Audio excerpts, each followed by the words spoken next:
Vamos falar sobre marketing de filmes? Se você não sabia, além de fazer umas graças aqui pro YouTube, eu também sou publicitária. E uma coisa que eu gosto muito de fazer é ficar analisando a divulgação dos filmes novos. Eu, inclusive, me diverti muito com a divulgação do Long Legs. Mas só pra contextualizar vocês, eu me divirto muito vendo essas divulgações. E recentemente eu assisti um vídeo do Gaveta, onde ele fala sobre os marketings que deram errado. E como é um tema que eu também gosto de falar, né, que eu trabalho com isso, eu achei interessante trazer esse formato pra cá também. Então hoje a gente vai falar de 5 marketings que deram certo. E o que eu quero dizer com marketings que deram certo? Eu quero dizer campanhas que fizeram com que o filme fosse falado muito antes dele ser lançado. Em quinto lugar, Megan. Antes mesmo de estrear o filme, todo mundo já conhecia aquela dança esquisita que a Megan faz ali naquele corredor. E eles perceberam que esse jeito meio robótico, macabro, né? Essa coisa de boneco assassino aí dá uma boa viralizada. Foi assim com o boneco da Xuxa, foi assim com o Chuck. Então com a Megan eles quiseram aproveitar esse hype pra viralizar, principalmente no TikTok. Então eles colocaram pessoas vestidas, né, de Megan em alguns eventos esportivos, alguns lugares aleatórios, pra ficar fazendo aquela dança maluca dela lá e ficar bem macabro e as pessoas comentarem sobre. Deu muito certo e além disso eles ainda aproveitaram esse hype de boneca assassina e começou uma rixa entre Megan e Chuck nas redes sociais que também fizeram esse murmurinho sobre o filme crescer ainda mais. Foi simples, foi compartilhável e deu muito certo. Tanto que, na minha opinião, o marketing foi muito melhor do que o filme. Senhora? O filme, infelizmente, não foi tão bacana, mas essa é a minha opinião, né?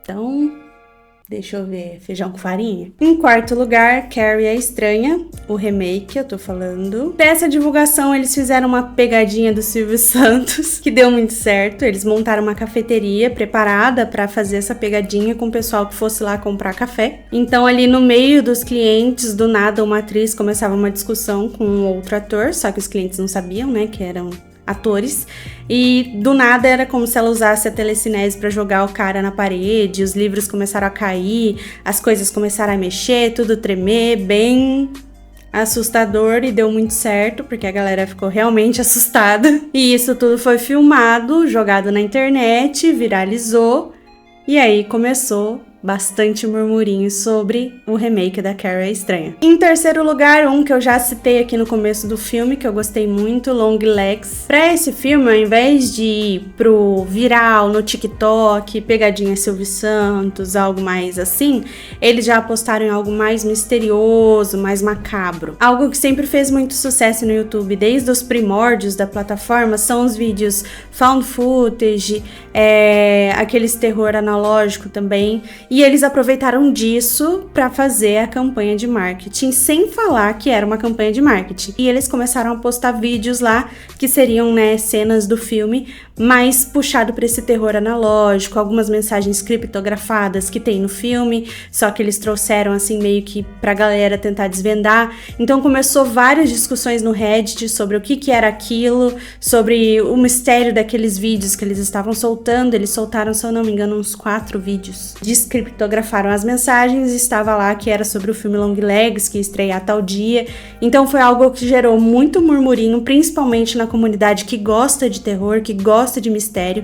Então eles foram muito inteligentes, eles tiveram uma sacada impecável para aproveitar do YouTube para gerar esse hype em cima do filme. E mesmo depois, quando começou a sair os trailers e tudo mais, eles foram bem misteriosos nos trailers também. Então tinham cenas muito rápidas pra gente não entender o que estava acontecendo. Uma sacada que eles tiveram que foi muito boa. O vilão é o Nicolas Cage. E o Nicolas Cage é conhecido por fazer esses filmes bem característicos. Então algo que eles fizeram foi esconder o rosto do Nicolas Cage, até no começo do filme mesmo eles escondem, pra mostrar só mais pra frente, pra gerar esse murmurinho a mais ainda. Como será que vai ser o rosto do Nicolas Cage? Tá todo desconfigurado, como será que vai ser? E essas cenas picotadas também nos trailers. Então eles foram misteriosos desde as campanhas antes dos trailers, nos trailers, e a gente foi assistir o filme meio às cegas. Então eles apostaram totalmente no desconforto e no mistério por trás do filme. E funcionou muito bem. Muita gente foi assistir o filme só porque queria entender todos aqueles mistérios e gente também que foi assistir só pra ver a cara do Nicolas Cage, como será que tava a cara dele. Tanto que eu acredito que vocês tenham percebido que Longlegs, assim, do nada tava todo mundo falando de Longlegs e era o assunto do momento. E foi considerado por muitos o melhor filme de terror do ano. Porém, as campanhas foram tão boas que a expectativa pro filme ficou tão alta que quando a gente foi assistir, o filme não conseguiu atingir aquelas expectativas. Bom, tiveram uns que atingiram sim, mas para algumas pessoas não atingiu tanto. E aí é aquela questão, né? Será que foi culpa do marketing muito bem feito? É muito estranho até falar isso, né? Ou será que foi o que faltou mesmo no filme? Assim, não dá pra dizer que foi a mesma coisa que aconteceu em Megan, tá? O filme de Longlegs é muito bom. E pra mim, realmente foi meu filme favorito de terror do ano, assim. Foi muito bom. Só que a expectativa... Tipo assim, eles criaram tanta expectativa que quando a gente chegou lá, parece que foi um pouco frustrante nessa parte. Essa galera tá muito feliz. A galera tá muito feliz mesmo. Bom, e na minha opinião foi isso que aconteceu. Eles utilizaram de ferramentas no marketing que não estavam tão presentes assim no filme, como aquela coisa de found footage, né? Então a cena que tinha no filme foi só aquele videozinho mesmo que a gente viu lá no começo. Então o que a gente esperava que ia ser o filme inteiro aconteceu em uma cena muito curta do filme. E isso acabou gerando muita frustração em muitas pessoas. De novo, é um filme muito bom, foi meu filme favorito do ano, assim, de longe, eu acho. É que eu sou também muito fã do Nicolas Cage, né? Então... Mas, assim, me impressionou demais, foi um filme muito bom, mas eu entendo a galera que saiu frustrada também por conta disso. Foi gerada uma expectativa muito alta pro filme e eu acho que o filme não conseguiu atingir esse pico. Em segundo lugar, Smile, ou Sorria em PT português BR brasileiro, né? Gente, essa campanha me deu muita aflição. Tudo bem que não é difícil me dar aflição, ponta C, mas me deu uma aflição que eu vou te contar. Eles seguiram mais ou menos a ideia de Megan, de colocar alguns atores em locais de eventos esportivos, outros tipos de evento também, em lugares aleatórios. Só que, ao invés de Megan, né, que era as personagens, né, as atrizes vestidas da bonequinha lá e ficar fazendo as coisas esquisitas que a Megan faz, nesse caso os atores só ficavam pra câmera sorrindo, sem cartaz, sem explicação, sem nada. As câmeras só mostravam essas pessoas sorrindo pra câmera de uma forma bem macabra e esquisita, e foi justamente isso que fez a campanha funcionar tão bem. O desconforto dessas pessoas e o desespero pra descobrir o que era aquilo, fazendo com que todo mundo comentasse sobre. Quando o filme saiu, muita gente foi assistir por conta dessas campanhas. E, em primeiro lugar, A Bruxa de Blair. Esse filme, diferente dos outros, não foi feito na época do YouTube, TikTok, Instagram, da internet. Foi feito numa época que não tinha muito disso, não tinha muito essas campanhas de filme de terror. O filme, se eu não me engano, é de 99.